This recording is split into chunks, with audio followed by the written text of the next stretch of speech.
तो कक्षा 11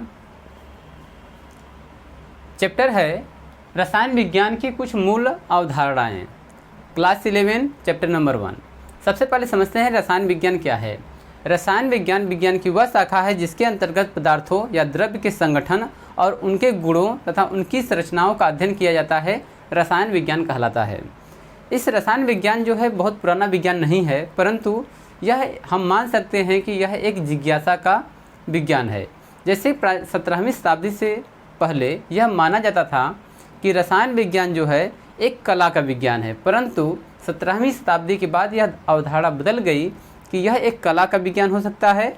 लोगों ने माना कि यह रसायन विज्ञान एक विज्ञान है जो कला का विज्ञान नहीं है, परंतु यह हमारे जिज्ञासा का सब्जेक्ट किस प्रकार है।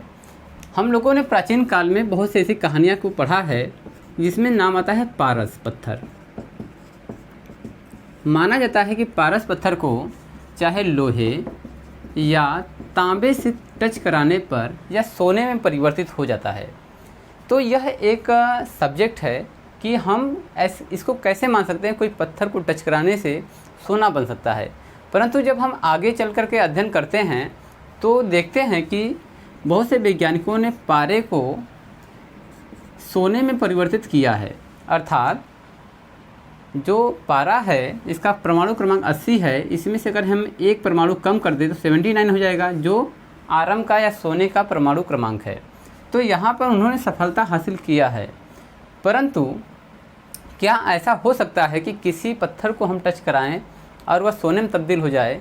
ऐसा संभव सा नहीं लगता है। परंतु हमारे यहाँ कहानियाँ हैं जिसको कि पारस पत्थर की खोज में या बनाने के चक्कर में हमारा यह विज्ञान यहाँ तक आया है।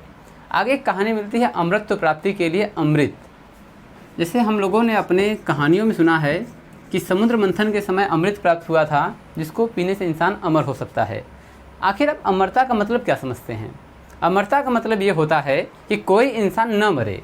अर्थात अगर कोई इंसान अपने शरीर की कोशिकाओं को अगर हमेशा जिंदा रख सकता है तो वह इंसान अमर हो जाएगा। तो आखिर अमृत एक ऐसा रसायन हो सकता है जो हमारे शरीर में होने वाली जितनी भी कोशिकाएं मृत हो रही हैं उनको पुनर्जीवित कर दे या फिर उनको बनाए रखे, तो वहाँ से इंसान अमर हो सकता है। पौराणिक कथाओं के आधार पर अमृत की खोज ने हमारे रसायन विज्ञान को यहाँ तक लेके आया है। क्या लगता है कि रसायन विज्ञान बहुत पुराना विज्ञान है? यह रसायन विज्ञान बहुत पुराना विज्ञान नहीं है, परंतु हाँ, हमें मिस्र की कुछ सभ्यताओं में और अरबियों के द्वारा और भारतीय कुछ पुस्तकों में ये वर्णन मिलता है कि यह लगभग फिर भी 2000 से पुराना विज्ञान हो सकता है, क्योंकि मिस्र के जो पिरामिड है उसमें बहुत से ऐसे ममीज़ वगैरह मिली हैं जिन पे रसायन का लेपन किया गया था। यहाँ से हमें पता चलता है कि रसायन विज्ञान हो सकता है कि 2000-3000 साल पुराना हो सकता है। अब समझते हैं कि रसायन विज्ञान की कितनी शाखाएं हैं। रसायन विज्ञान जो है विज्ञान की शाखा है, परंतु इसकी कुछ उप शाखाएँ भी हैं, जिनमें पहला विज्ञान आता है अकार्बनिक रसायन। पहला क्या है? अकार्बनिक रसायन। ठीक, अकार्बनिक रसायन में हम कार्बन के विषय में अध्ययन नहीं करते हैं।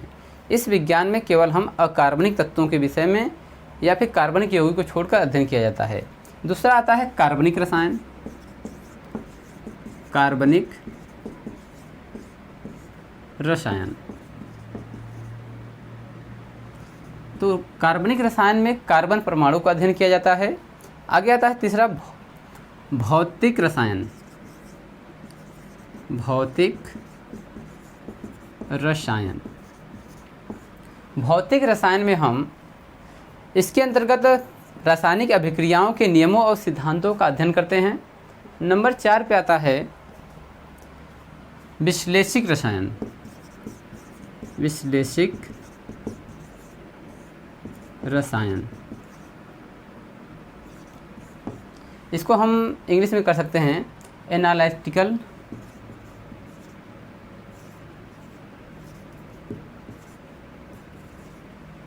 केमिस्ट्री। नंबर 5वां जो रसायन है वह है औद्योगिक रसायन। औद्योगिक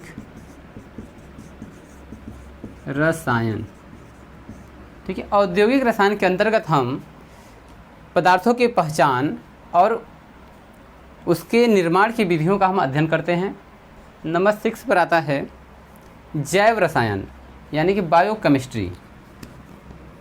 जैव रसायन बायोकेमिस्ट्री, इसमें हम पेड़ पौधे तथा जीव जंतुओं का अध्ययन करते हैं जिसे हम जैव रसायन भी कहते हैं।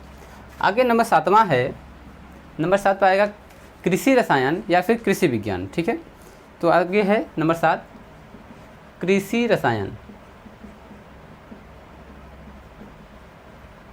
कृषि रसायन, इसके अंतर्गत हम कृषि विज्ञान के संबंधित रसायन का अध्ययन करते हैं। एग्रीकल्चर केमिस्ट्री जो है इस समय काफ़ी आधुनिक समय में इसका काफ़ी उपयोग है, क्योंकि हम अपने फसलों की पैदावार बढ़ाते जा रहे हैं, तो यहाँ पर रसायनों का प्रयोग करना पड़ेगा, तो इसको बोलते हैं कृषि रसायन। ठीक है, यहाँ तो कुल मिलाकर 7 जो है उप शाखाएँ हैं और भी शाखाएँ हो सकती हैं। ठीक है, अब देखते हैं रसायन विज्ञान का विस्तार। रसायन विज्ञान का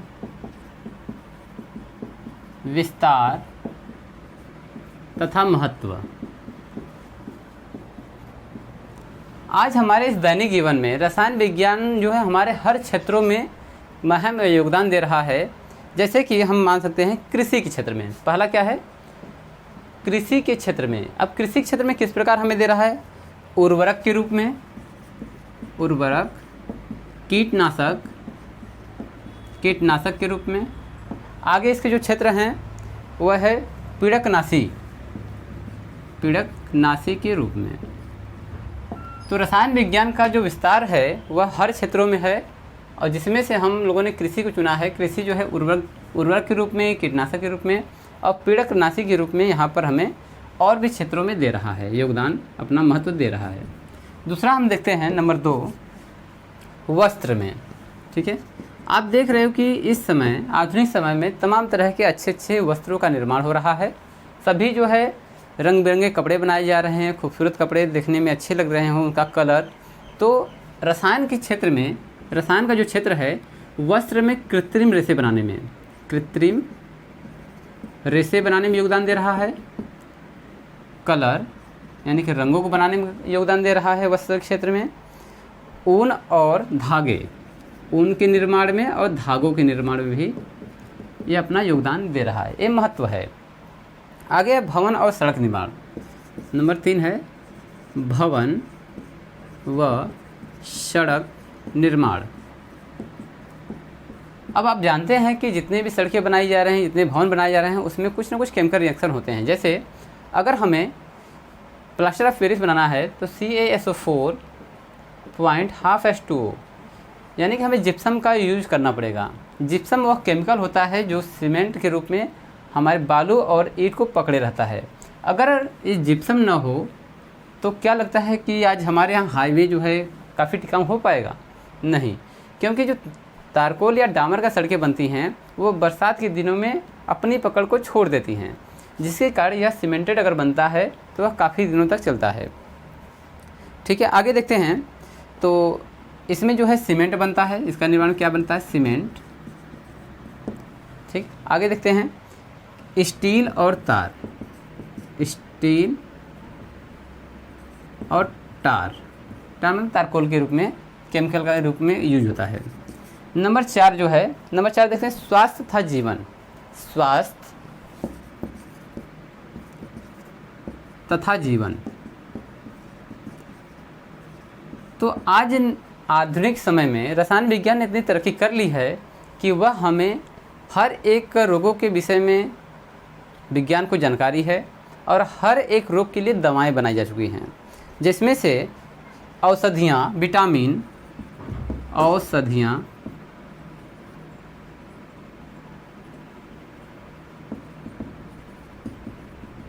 विटामिन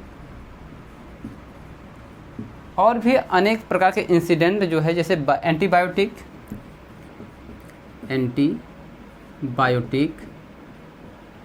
आदि का निर्माण रसायन विज्ञान के अंतर्गत हो चुका है। नंबर 5 देखते हैं। नंबर 5 है ईंधन। अब ईंधन के रूप में हम जानते हैं कि petrol, diesel, CH4, methane, LPG आदि का हम ज़्यादा से ज़्यादा उपयोग जो है ईंधन के रूप में कर रहे हैं इस समय। केरोसिन ऑयल, आप इसको भी तो केरोसिन, इन सभी का इस्तेमाल हम इस समय आधुनिक समय में ईंधन के रूप में काफ़ी तेज़ी से कर रहे हैं। नंबर 6 पर है उद्योग। अब उद्योग में जो भी यहाँ पर प्रोडक्ट बन रहा है सभी में कुछ न कुछ रसायन विज्ञान के ही योगदान है। जैसे सीमेंट, कांच, आपको सीमेंट हमने ऊपर लिखा है, लिखते हैं कांच, कांच बनाने में भी आपका रसायन विज्ञान है। आगे वस्त्र, पेंट, वस्त्र बनाने में, पेंट बनाने में, रबर,